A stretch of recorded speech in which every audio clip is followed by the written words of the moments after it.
말씀대로 믿고 살고 누리는 올데이 큐티 배명 목사입니다. 오늘 큐티는 잠언 22장 17절에서 29절 말씀입니다. 오늘 큐티는 귀를 기울여야 할 것이라는 제목으로 하나님의 지혜에 대한 묵상입니다. 말씀 질문입니다. 왜 보증을 서지 말라고 하실까요? 지혜의 말씀의 목적은 듣는 자가 여호와 하나님을 의뢰하게 하는 데 있습니다. 이를 위해서 우리가 먼저 말씀을 귀 기울여 듣고 묵상하여 마음에 보존하고 그 지혜를 입술로 전해야 합니다. 17절입니다. 너는 귀를 기울여 지혜 있는 자의 말씀을 들으며 내 지식에 마음을 둘지어다. 세상 지식의 우선순위를 두는 사람은 생명을 살리는 지혜의 말씀보다 눈에 보이는 부와 명예, 학식을 쌓는데 마음을 둡니다. 따라서 여호와를 의뢰하고 나를 보내신 이에게 화답하는 것은 내가 무지한 자임을 인정하고 날마다 진리의 말씀을 마음에 두는 것입니다. 하나님의 말씀을 마음에 두는 자는 사회적 약자들에게 관심을 가지고 그들을 보호해야 합니다. 약한 자의 것을 탈취하고 압제하는 사람은 하나님의 심판을 받게 됩니다. 또 쉽게 화를 내고 자기 감정을 절제하지 못하는 사람을 피해야 합니다. 그 자신뿐만 아니라 함께하는 사람까지 곤란한 상황에 빠지게 하기 때문입니다. 분을 내지 않고 감정을 다스리려면 매일 말씀 묵상으로 십자가의 주님을 바라보며 내가 죄인임을 잊지 말아야 합니다. 26절입니다. 너는 사람과 더불어 손을 잡지 말며 남의 빚에 보증을 서지 말라. 남의 빚에 보증 서는 일은 착하고 의리 있는 행동처럼 보일 수 있습니다. 하지만 그 바탕에는 내가 남의 인생을 책임질 수 있다는 교만이 깔려 있습니다. 따라서 우리는 보증을 서면 안 됩니다. 또 직계석은 하나님이 세우신 질서를 의미합니다. 그러기에 우리는 하나님이 세우신 질서를 함부로 무너뜨려서는 안 됩니다. 이는 큰 혼란과 함께 감당할 수 없는 재앙과 고통을 가져오기 때문입니다. 가장 지혜로운 자는 하나님의 질서에 순종하며 사는 자입니다. 적용 질문입니다. 나는 지혜의 말씀과 세상 지식 중 어느 것에 더 마음을 둡니까? 두 번째, 내가 신중하게 생각하지 않고 경솔히 행동하다가 가족과 이웃을 힘들게 한 일은 무엇입니까? 오늘의 원포인트, 영적 질서에 순종해야 합니다. 세상 성공을 가져다 줄 것 같은 지식에 귀를 기울였다면 회개해야 합니다.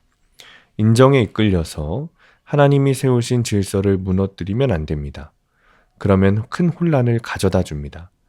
하나님의 질서에 순종하며 하나님의 지혜 안에서 살아가는 하루가 되시길 축복합니다. 기도하겠습니다. 지혜의 말씀보다 세상의 성공을 가져다 줄 것 같은 세상 지식에 귀를 기울였던 것을 회개합니다. 세상 지식보다 하나님의 말씀에 더 집중하게 하옵소서. 하나님의 지혜 안에서 세우신 질서를 무시하지 않고 그 영적 질서 안에서 순종하게 하옵소서. 예수님의 이름으로 기도합니다. 아멘. 오늘 큐티 말씀을 적용한 한 성도님의 큐티 묵상 간증입니다. 저의 둘째 딸은 지적 장애인입니다. 저는 딸의 장애로 지혜 있는 자의 말씀을 들으며 교회 공동체에 속하게 되었습니다.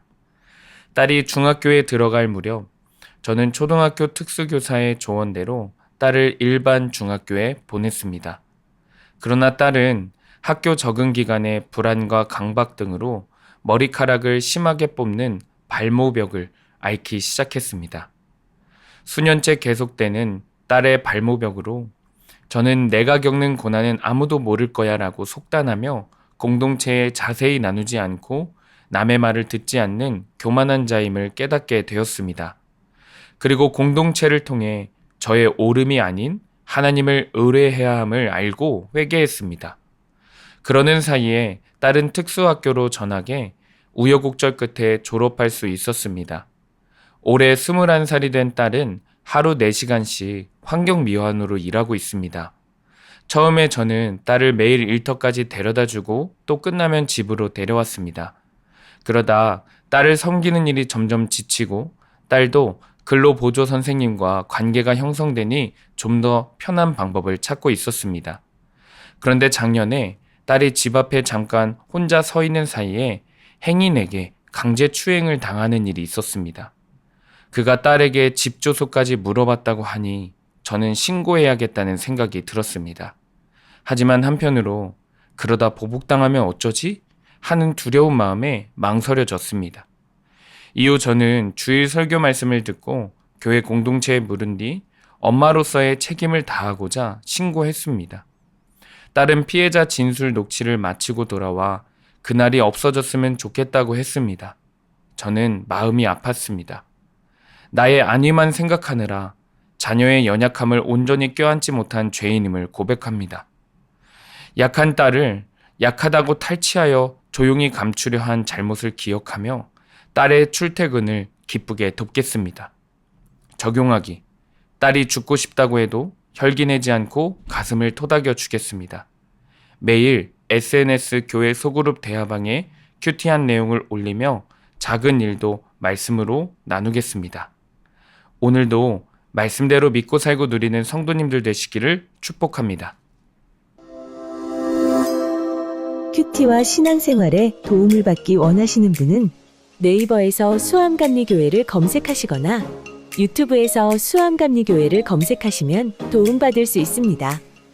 자세한 문의사항은 지역번호 031-482-8047번으로 문의하시기 바랍니다.